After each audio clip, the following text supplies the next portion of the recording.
Good morning students.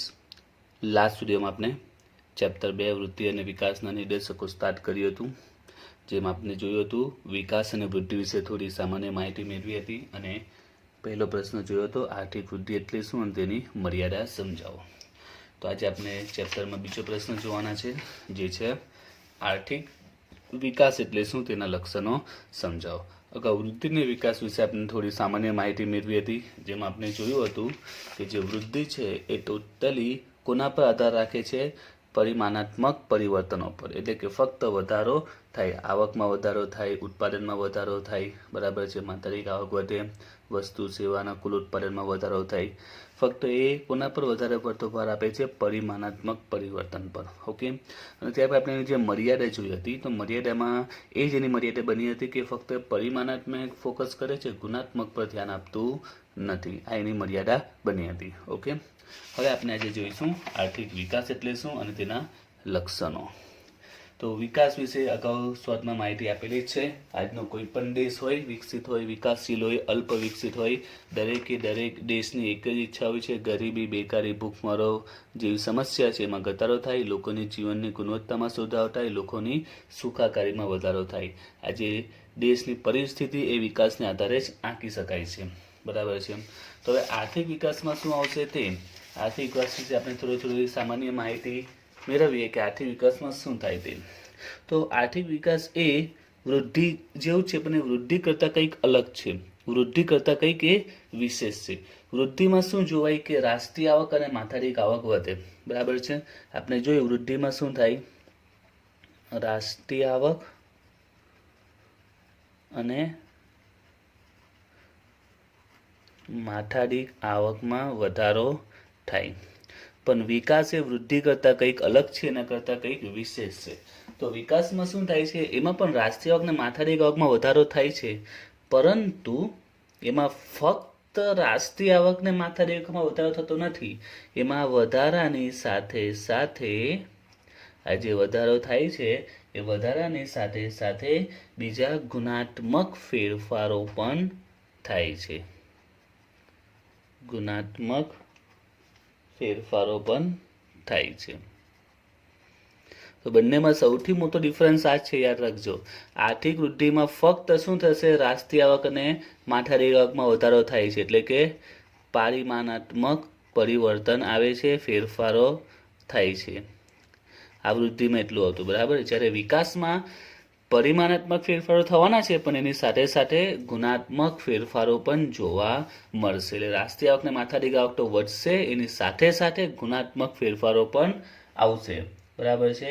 તો લોકોમાં જે વસ્તુની જે ગુણવત્તા છે એમાં પણ અહીંયા વધારો થવાનો છે. ખ્યાલ આવી ગયો? બંનેમાં શું સૌથી મોટો ડિફરન્સ છે? ખાસ યાદ રાખજો કે આર્થિક વૃદ્ધિ એટલે ફક્ત પરિમાણાત્મક ફેરફારો, આવક વધી, કામ પૂરું, એ વૃદ્ધિ. પણ એની સાથે સાથે વધારો તો થશે જ, એની સાથે સાથે જો ગુણવત્તામાં પણ ફેરફાર થાય, ગુણાત્મક ફેરફારો પણ આવે, બરાબર છે. તો એને શું કહીશું? આર્થિક વિકાસ કહી શકાય છે. તો અહીંયા લોકોનું આપણે જે સામાજિક માળખું છે આપનું, આર્થિક અને સામાજિક માળખું, આર્થિક અને સામાજિક માળખું છે આપણા અર્થતંત્રનું, એ આખું બદલાય છે, એમાં ફેરફાર આવે છે. આખું માળખું બદલાય છે, એકદમ નવીનતમ આધુનિક માળખું આવશે. ત્યાર પછી આપણે જે રાષ્ટ્રીય આવકની વાત કરીએ એમાં પણ આમાં બીજા ફેરફાર આવે છે, એ ધ્યાનમાં રાખવાના છે. આપણે જે દેશની રાષ્ટ્રીય આવક, તો આપણે આવક કુલ મુખ્ય 3 ક્ષેત્રોમાંથી મળે છે. કયા 3 ક્ષેત્રો? એક છે ખેતી ક્ષેત્રમાંથી. પહેલું ક્ષેત્ર એક ખેતી, બીજું છે ઉદ્યોગ અને ત્રીજું છે સેવા. ભારતની વાત કરીએ તો ભારતને જે રાષ્ટ્રીય આવક મળે છે એ રાષ્ટ્રીય આવક શેના આધારે મળે છે? કયા ક્ષેત્રમાંથી? તો મુખ્ય 3 ક્ષેત્રોમાંથી મળે છે. એક ખેતી, એક ઉદ્યોગ અને સેવા. હવે કોઈ પણ દેશ જે વિકાસ તરફ આગળ વધી રહ્યો હોય એવા દેશમાં ખેતી, ઉદ્યોગ અને સેવા કયા ક્ષેત્રનું વધારે પ્રમાણ હોય એક વિકાસ દર્શાવે છે? તો કહેવાય છે કે ઉદ્યોગ અને સેવાનું જેમાં વધારે પ્રમાણ હશે, જેમાં ફાળો વધારે હશે, એક પ્રગતિ કરી રહ્યું છે એમ કહી શકાય. કેમ કે જો ખેતી ક્ષેત્રનો હિસ્સો વધારે હોય કુલ આવકમાં, માની લો કે 50% આવક દેશની જે કુલ આવક એમાંથી 50% આવક જો ખેતીમાંથી મળતી હોય તો બાકીની 50% ઉદ્યોગ અને સેવામાંથી મળે. તો આ સારું તો છે, પણ આ વિકાસમાં વિકસિત દેશનું લક્ષણ નથી. વિકસિત દેશનું લક્ષણ નથી. બરાબર છે. વિકસિત દેશમાં ખેતી ક્ષેત્રનો હિસ્સો ખૂબ જ ઓછો હોય છે આવકમાં. દેશની કુલ આવકમાં ખેતીમાંથી જે આવક મળે છે એનું પ્રમાણ ખૂબ જ ઓછું હોય અને ઉદ્યોગ ને સેવામાંથી જે આવક મળે એનું પ્રમાણ વધારે હોય છે. વિકસિત દેશનું એક આ લક્ષણ કહી શકાય છે. તો જ્યારે દેશ વિકાસ તરફ આગળ વધી રહ્યો કોઈ પણ દેશ, તો એમાં ખેતી ક્ષેત્રનું પ્રમાણ શું થાય છે? ઘટતું જાય છે ધીમે ધીમે. અને ઉદ્યોગ અને સેવા ક્ષેત્રનો હિસ્સો કેવો થાય છે? વધતો જાય છે. એટલે કે ખેતી ક્ષેત્રમાં જે આવક મળે છે એ ઘટે છે, પણ એની સામે ઉદ્યોગ અને સેવા ક્ષેત્રમાં જે આવક છે એ વધતી જાય છે. એટલે ખેતી ક્ષેત્રની આવક ઘટતી જાય એટલે કે ઝીરો નહીં થવી જોઈએ, એ પણ જરૂરી છે. કારણ કે આવક માટે 3 મહત્વનો છે. દેશની આવક માટે ખેતી ક્ષેત્ર, ઉદ્યોગ ક્ષેત્ર, સેવા ક્ષેત્ર 3 મહત્વનો પાર્ટ ભજવે છે. પણ એક વિકાસની જે ડેફિનેશન છે એમાં એવું કહેવાય છે કે ખેતી ક્ષેત્રનો હિસ્સો થોડો ઘટતો જાય છે અને સામે ઉદ્યોગ અને સેવાનો વધતો જાય છે. તો એ પણ એક રાષ્ટ્રીય આવકનું એક લક્ષણ કહી શકાય છે. રાષ્ટ્રીય આવકનો આપણે એક વ્યાખ્યામાં આપણે કહી શકીએ કે આ આવક થઈ ગઈ, દેશ વિકાસ કરી રહ્યો છે, આવક વધી રહી છે. બીજું આમાં શું થાય છે તો આપણે બેકારીમાં અલગ અલગ પ્રકારો બની ગયા છે. બરાબર છે. એમાં જે પ્રચ્છન્ન બેકારી કહેવાય છે, પ્રચ્છન્ન બેકારી અથવા એને ગુપ્ત બેકારી પણ કહેવાય છે. તો આ બેકારીનું પ્રમાણ ઘટતું જાય છે કારણ કે પ્રચ્છન્ન અને ગુપ્ત બેકારી વધારે પડતું ખેતી ક્ષેત્રમાં જ જોવા મળે છે. તો જે પ્રચ્છન્ન ગુપ્ત બેકારી છે તે લોકો અન્ય ક્ષેત્રમાં જશે, કારણ કે ખેતી ક્ષેત્રમાં આવકનું પ્રમાણ ઘટશે એટલે લોકો કયા ક્ષેત્રમાં જશે? ઉદ્યોગ કે સેવા ક્ષેત્રમાં જશે. એટલે અહીંયા જે શ્રમિકો છે તે અહીંયાથી જઈને છોડીને ખેતીમાંથી ક્યાં ચાલ્યા જશે? ઉદ્યોગ કે સેવા ક્ષેત્રમાં વધી જશે, ચાલ્યા જશે. ઓકે. તો આર્થિક વિકાસ દરમિયાન આ રીતના ઘણા પરિવર્તનો આવતા હોય છે. આપણે 2-3 જોયા છે, આ સિવાય બીજા બી ઘણા પરિવર્તનો હોય છે. ઉદાહરણ તરીકે આવકની અસમાનતા ઘટે છે, ઉત્પાદનની વહેંચણીનું માળખું બદલાય છે, એવા ઘણા પરિવર્તનો આવે છે જ્યારે વિકાસ થાય છે ત્યારે. બરાબર છે. તો આપણે શોર્ટમાં લખી દઈએ તો આવકની અસમાનતા ઘટે છે, ત્યાર પછી દેશમાં જે ઉત્પાદન થાય છે અને એની જે લોકો વચ્ચે વહેંચણી થાય છે, ઉત્પાદન થાય છે અને વહેંચણી થાય છે, તેનું માળખું બદલાય છે. તો આ રીતે ઘણા પરિવર્તનો આવે છે. તો આ એક આપણે પ્રસ્તાવનામાં લખી શકાય કે આર્થિક વિકાસ શું છે તે, એમાંથી જે આપણે અમુક પોઈન્ટ આપણે ઉમેરી શકીએ. પણ આપણે બધા પોઈન્ટ યાદ રાખવાના છે. ક્વેશ્ચનમાં MCQ ને 1 માર્ક્સમાં કામ પડી શકે છે. હવે આપણે જોઈએ એની વ્યાખ્યા જો કેવી હોય, આર્થિક વિકાસની વ્યાખ્યા જો આપણે કેવી હોય, તો સૌથી પહેલી અને એકદમ ઇઝી જો વ્યાખ્યા કહેવાય તો એ છે કે આર્થિક વિકાસ એ બહુમુખી પ્રક્રિયા છે, બહુપરિમાણીય પ્રક્રિયા છે. આર્થિક વિકાસ એ કેવી પ્રક્રિયા છે? એને આપણે બહુમુખી કહી શકીએ અથવા તો બહુપરિમાણીય. આર્થિક વિકાસ બહુમુખી અથવા બહુપરિમાણીય પ્રક્રિયા છે. હવે બહુપરિમાણીય એટલે શું? કે એવી પ્રક્રિયા કે જેમાં એક જ નહીં પરંતુ એક કરતાં વધારે ફેરફાર થતા હોય એને બહુપરિમાણીય કહેવાય. એટલે ફક્ત આમાં જોઈએ આપણે પરિમાણાત્મક નહીં પણ ગુણાત્મક ફેરફાર પણ આવે છે. આપણે ઉદાહરણ જોયા, આવકની અસમાનતા ઘટે છે, પ્રચ્છન્ન ગુપ્ત બેકારીમાં ઘટાડો થાય છે, ખેતી ક્ષેત્રમાંથી લોકો ઉદ્યોગ સેવા ક્ષેત્રમાં શિફ્ટ થાય છે. તો આ રીતે ઘણા એક સાથે પરિવર્તન આવે એ વિકાસ કહેવાય છે. ઓકે. ત્યાર પછી આપણે બીજી વ્યાખ્યા જોઈએ. અલગ અલગ અર્થશાસ્ત્રીને અલગ અલગ વ્યાખ્યા આપી છે, તો આપણે બધી વ્યાખ્યા એક વગર જોઈ જોઈએ. તો બીજી વ્યાખ્યા આપેલી છે કે આર્થિક વિકાસ એક એવી પ્રક્રિયા છે,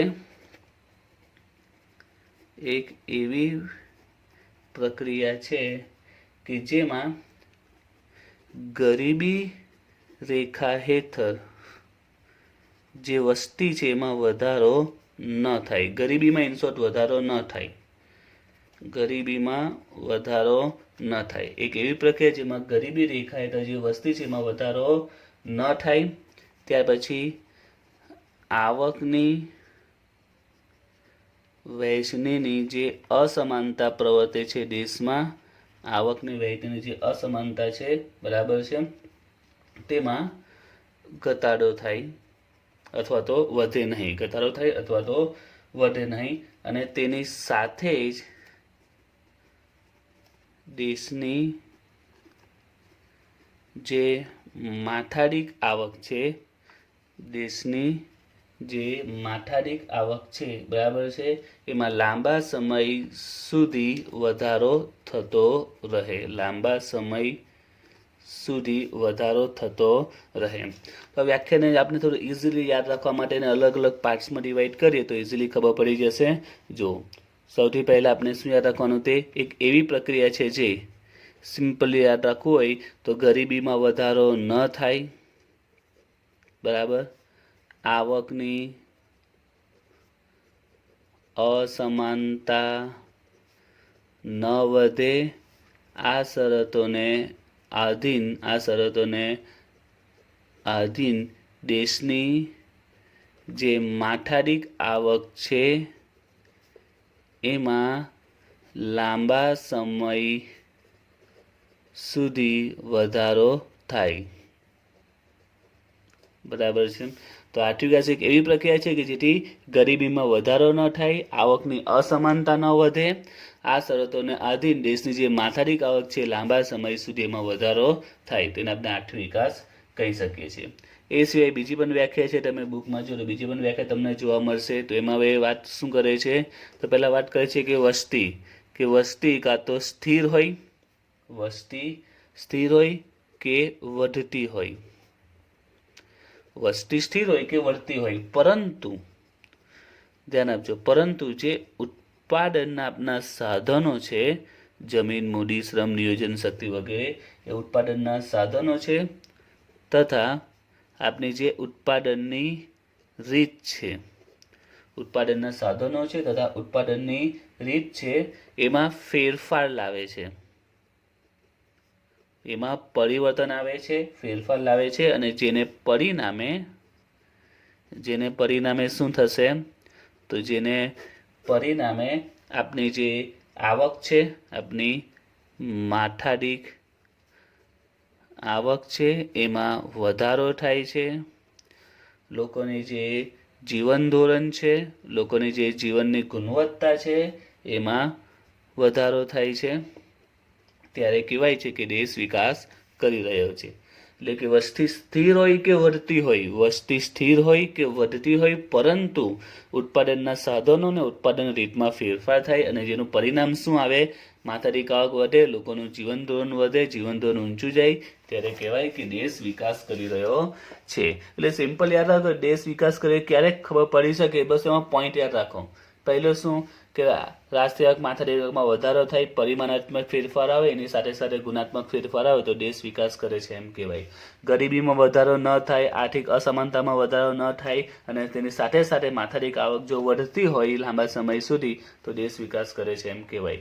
ઉત્પાદનના સાધનો છે કે ઉત્પાદન સાધન રીતમાં ફેરફાર થાય અને પરિણામે માથાદીઠ આવક વધે, લોકોનું જીવન ધોરણ સુધરે, તો કહેવાય છે કે દેશ વિકાસ કરી રહ્યો છે. ખ્યાલ આવી ગયો? તો આમાં તમે કોઈ પણ રીતે તમે વ્યાખ્યા તમારી રીતે બનાવી શકો છો, ઘણો ઇઝીલી તમે બનાવી શકો છો. ઓકે, તો આ આર્થિક વિકાસના કન્સેપ્ટ ક્લિયર કર્યો. હવે આપણે જોઈએ એના લક્ષણો. હવે આપણે વિકાસને બહુ ડિટેલમાં સમજી લીધું છે, બરાબર છે, એના કારણે લક્ષણો સમજવા તમને ખૂબ જ ઇઝી લાગશે. તો સ્ટાર્ટ કરીએ એના લક્ષણો.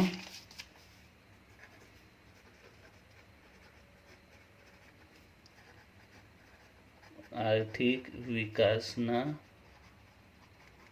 લક્ષણો. ઓકે, તો આર્થિક વિકાસનું સૌથી પહેલું લક્ષણ છે કે તે સતત ચાલતી પ્રક્રિયા છે. તો ફક્ત લક્ષણો તમને 2 કે 3 માર્ક્સમાં પૂછાય તો એકદમ સિમ્પલ છે.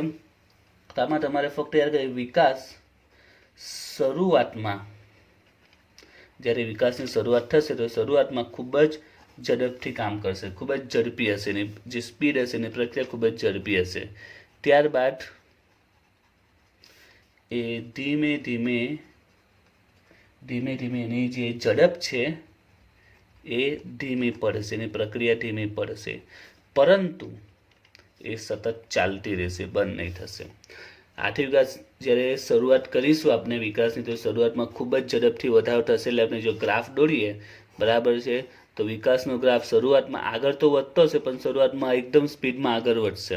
ત્યાર પછી આગળ તો વધશે પણ ધીમે આગળ વધશે. એટલે કહેવાય છે કે વિકાસની પ્રક્રિયા શરૂઆતમાં ખૂબ જ ઝડપી હોય છે, કારણ કે શરૂઆતમાં વિકાસમાં કામ કરવું ખૂબ જ સરળ બને છે. જ્યારે સ્ટાર્ટિંગમાં તો બધી આઈડિયા છે એટલે શરૂઆતમાં કામ કરવું ખૂબ જ સરળ બને છે, પણ ત્યાર પછી એને જાળવી રાખવું ખૂબ જ મુશ્કેલ હોય છે. એટલે વિકાસ તો થાય છે પણ એ ધીમે ધીમે થાય છે, કારણ કે વિકાસ એ તદ્દન નવીનતમ પ્રક્રિયા છે. એમાં બધા નવા ટેકનોલોજી, નવા સાધનો ઉપયોગ થવા. એટલે શરૂઆતમાં તો આપણે ઝડપી કામ કરી શકીએ, શરૂઆતમાં આપણો ગ્રાફ એકદમ ઊંચી જશે, પણ ત્યાર પછી આગળ તો વધશે, પણ કેવું વધશે? ધીમે ધીમે આગળ વધશે. ત્યાર પછી બીજું લક્ષણ છે તે કે એમાં આપણે ખબર છે કયા ફેરફારો થાય છે? પરિમાણાત્મક અને ગુણાત્મક બંને પરિવર્તન આવે છે. હવે આમાં વધારે સમજાવવાની જરૂર નથી, આપણે જોઈ લીધું છે કે આમાં થાય છે શું કે વસ્તુના ઉત્પાદનમાં, આવકમાં, રાષ્ટ્રીય આવકમાં બધામાં વધારો થાય છે, જેને આપણે શું કહીશું? પરિમાણાત્મક પરિવર્તન. અને સાથે સાથે જે વસ્તુ છે એ વસ્તુની ગુણવત્તામાં પણ વધારો થાય છે, જેને આપણે ગુણાત્મક પરિવર્તન કહીશું. ઉત્પાદન વધે છે એટલે પરિમાણાત્મક પરિવર્તન, રાષ્ટ્રીય આવક વધે છે, માથાદીઠ આવક વધે છે, પરિમાણાત્મક પરિવર્તન, અને જે વસ્તુ છે એની ગુણવત્તામાં ફેરફાર આવે છે, લોકોનું જીવન ધોરણ સુધરે છે, ને આપણે ગુણાત્મક પરિવર્તન કહીશું. ઓકે, ત્યાર પછી માંગમાં પરિવર્તન. તો આ બી સિમ્પલ જ પોઈન્ટ છે. માંગમાં પરિવર્તન એટલે કે લોકોની જે માંગ છે એ વધી જશે, એટલે માંગમાં ફેરફાર આવશે, વધી જશે પણ માંગમાં પરિવર્તન આવશે. ઓકે, જો કઈ તેના માટે એકદમ સિમ્પલ પોઈન્ટ સમજાવું છું. માની લો કે આપણે વિકાસ થાય એટલે રાષ્ટ્રીય આવક, માથાદીઠ આવક વધે. કોઈ વ્યક્તિની આવક મહિનાની 5,000 છે. હવે 5,000 જ્યારે આવક હશે તો ત્યારે શું કરશે? એની આવક ક્યાં ખર્ચો કરતો હશે? તો મોસ્ટ ઓફ એની આવક ક્યારે? પ્રાથમિક જરૂરિયાતો સંતોષવામાં જતી હશે. એની જે પ્રાથમિક જીવન જરૂરિયાતની વસ્તુઓ છે, બરાબર છે, જીવન જરૂરિયાતની વસ્તુઓ પાછળ એના પૈસા ખર્ચાશે, બરાબર છે. એટલે પ્રાથમિક જરૂરિયાતો કે જીવન જરૂરિયાત વસ્તુઓની માંગ વધે છે. પરંતુ જો એની આવક, દેશમાં વિકાસ થશે, રાષ્ટ્રીય આવક, માથાદીઠ આવકમાં વધારો થશે અને કોઈ વ્યક્તિની આવક 5થી લઈને જો 25,000 થશે તો ત્યારે પણ પ્રાથમિક જરૂરિયાતો, જીવન જરૂરિયાતની જે માંગ વધશે એનું પ્રમાણ થોડું ઘટી જશે. હવે કોની માંગ વધશે? તો હવે માંગ વધશે મોજશોખ વસ્તુઓની. જે મોજશોખની વસ્તુઓ છે, બરાબર છે, જે સુખાકારીની વસ્તુઓ છે, સુખ સગવડની વસ્તુઓ છે, એની માંગમાં વધારો થશે. એટલે આમાં સિમ્પલ જ કે લોકોની આવક વધે એટલે લોકોની ટેવ બદલાશે, લોકોની રુચિ બદલાશે, બરાબર છે. એટલે શરૂઆતમાં પ્રાથમિક જરૂરિયાતો અને જીવન જરૂરિયાતની માંગ વધશે ને ત્યાર પછી કોની માંગ વધશે? મોજશોખ, સુખાકારી, બરાબર છે, આનંદની વસ્તુની માંગમાં વધારો થશે. કારણ કે આવક વધતા લોકોની રુચિ બદલાય, ટેવ બદલાય છે, આદતમાં ફેરફાર આવે છે. ચોથું એનું લક્ષણ છે શ્રમની ગતિશીલતા વધે. શ્રમ એટલે અહીંયા માનવ શ્રમની વાત કરે છે કે માનવ શ્રમની ગતિશીલતા વધશે. એક સિમ્પલ પોઈન્ટ છે, જ્યારે દેશમાં વિકાસ થઈ રહ્યો હશે એવી સિચ્યુએશનમાં ઘણી વખત જે ગામડાના લોકો છે એ શહેર તરફ આકર્ષાય છે, કારણ કે શહેરમાં સારા પ્રમાણમાં કામ મળી રહે છે. એટલે શ્રમ શું થશે? ગતિશીલ થશે. જ્યાં કામ હશે ત્યાં આગળ એ પ્રસ્થાન કરશે, ત્યાં આગળ એ જશે એમ. એટલે કોમન છે કે શ્રમની ગતિશીલતા વધશે એટલે વિકાસને પરિણામે. બીજું પણ એક રીઝન છે કે વિકાસને પરિણામે લોકોની ગુણવત્તામાં સુધારો થાય, જીવન ધોરણ સુધરે, લોકોના શિક્ષણમાં બી વધારો થાય છે. પહેલાં ધારો કે 5 કે 10 સુધી ભણતા તો હવે ગ્રેજ્યુએશન કમ્પ્લીટ કરશે તો શિક્ષણ વધશે, તો તેઓ શિક્ષણ વધી ગયું તો એ પ્રકારે શિક્ષિત વ્યક્તિને જે શહેરોમાં, જે રાજ્યમાં સારું કામ મળી શકે છે એની પોસ્ટ પ્રમાણે તો ત્યાં શિફ્ટ પણ થશે. એટલે કે શ્રમની ગતિશીલતા વધે છે. ત્યાર પછી પાંચમું એનું લક્ષણ છે એ છે મૂડી સર્જનમાં વધારો થાય છે. હવે મૂડી સર્જન એટલે એમ સમજો કે એક પ્રકારનું રોકાણ, મૂડી સર્જન એટલે મૂડીનું સર્જન ક્યારે થાય? જ્યારે મૂડીનું રોકાણ થાય ત્યાં જ મૂડીનું સર્જન થાય, એના સિવાય મૂડી સર્જી નહીં શકે. તમારી પાસે 50,000 હોય, બરાબર છે, તમારા બેંકમાં 50,000 છે અથવા તમારા ઘરમાં 50,000 છે તો 50,000 તમે ઘરમાં રહેવા દો તો એ કંઈ મૂડીમાં વધારો નહીં કરશે. જ્યારે તમે એને કોઈને કોઈ જગ્યા પર ઇન્વેસ્ટ કરશો ત્યારે એમાં વધારો થાય છે. તો આને શું કહેવાય? મૂડી સર્જન. મૂડી સર્જન ક્યારે થાય? જ્યારે એ પૈસાને ઇન્વેસ્ટ કરવામાં આવે, રોકવામાં આવે ત્યારે એમાં વધારો થાય. તો વિકાસની પ્રક્રિયામાં આ જ કામ થાય છે. જ્યારે દેશ વિકાસ કરી રહ્યો હોય તો ઘણા લોકો શું કરશે? નવું નવું શોધ કરશે, નવું સંશોધન કરશે, પોતાના પૈસાને રોકશે, બરાબર છે. ઘણા નવા ઉદ્યોગો સ્થપાશે, સાહસિકો આવશે અને આ રીતે મૂડી સર્જનમાં વધારો થાય છે, જે દેશમાં શું બતાવે છે? પ્રગતિની નિશાની છે. દેશમાં જેટલા પણ જે પૈસા હોય, મૂડી હોય લોકો પાસે, જો એ ઇન્વેસ્ટ કરીને એને આગળ એમાં વધારો કરે તે દેશના માટે, તે વ્યક્તિ માટે ફાયદાકારક કહેવાય. અને મૂડી સર્જનમાં વધારો થવો, મૂડી રોકાણના દરમાં વધારો થવો એક પ્રગતિની નિશાની છે. તો વિકાસ દરમિયાન ઘણા લોકો નવા ઉદ્યોગો સ્થાપશે, નવા સાહસિકો આવશે અને પરિણામે મૂડી સર્જનમાં વધારો થશે, મૂડી રોકાણના દરમાં પણ વધારો થાય છે. ઓકે, ત્યાર પછી જોઈએ છઠ્ઠું લક્ષણ, તો એ છે ટેકનોલોજીમાં ફેરફાર. તો ટેકનોલોજી, તો આપણે વાત કરીએ કે નોર્મલી પહેલાં આપણે કઈ ટેકનોલોજી વાપરતા હતા. જ્યારે આપણે વર્ષો પહેલાં જ્યારે ટેકનોલોજીનો યુગ જ્યારે શરૂઆત થઈ હતી, નવી નવી ટેકનોલોજી બધી આવતી હતી, ત્યારે આપણે મોસ્ટ ઓફ બધી આપણે ટેકનોલોજી પાણી છે, અગ્નિ છે, અથવા તો આપણે સૂર્યપ્રકાશ પણ કહી શકાય, એના પર આધારિત હતી. પણ જેમ જેમ આપણો વિકાસ થશે ત્યારે આપણે કોલસો છે, લોખંડ છે, બરાબર છે, તેના આધારિત ટેકનોલોજીનો પણ ઉપયોગ કરીશું. અને આ સિવાય બીજી પણ ટેકનોલોજી વન બાય વન આવશે. એટલે દેશ જેમ વિકાસ કરશે તેમ તેમ ટેકનોલોજીમાં પણ પરિવર્તન આવશે, નવી નવી ટેકનોલોજી આવશે અને એ ટેકનોલોજી અપનાવવાથી વિકાસની ઝડપ સ્પીડમાં થશે. ત્યાર પછી સ્વયંભૂ વિકાસ. હવે સ્વયંભૂ વિકાસ એટલે શું? તો હવે વિકાસની જે પ્રક્રિયા છે એ કેવી બની જશે? સ્વયંભૂ બની જશે. એટલે આપણે કંઈ કરવાની જરૂર નહીં રહેશે, એની મેળે ચાલ્યા જ કરશે એમ. એટલે આ કોના જેવું છે? એકવાર કોઈ મશીન ચાલુ કરી દીધું, બસ હવે એની મેળે ચાલ્યા કરશે. આપણે ફક્ત વચ્ચે વચ્ચે થોડું ધ્યાન આપવું પડે એમ. બસ એના જેવું છે. ટીવી ધારો કે ચાલુ કરી દીધું, બસ આપણે રિમોટની સ્વિચ દબાવ્યું, ટીવી ચાલુ, હવે એની મેળે ચાલ્યા કરશે ટીવી. હા, આપણે જે ચેનલ ચેન્જ કરી શકીએ. તો આ સ્વયંભૂ બની જશે. આપણે એમાં કોઈ હસ્તક્ષેપની એટલી જરૂર બનશે નહીં. વિકાસ એની મેળે જ આગળ વધતો રહેશે. એટલે અમુક સમય પછી બરાબર છે, વિકાસ કેવો થઈ જશે? એની પ્રક્રિયા સ્વયંભૂ, એની આપમેળે કન્ટિન્યુ ચાલતી રહેશે. ઓકે.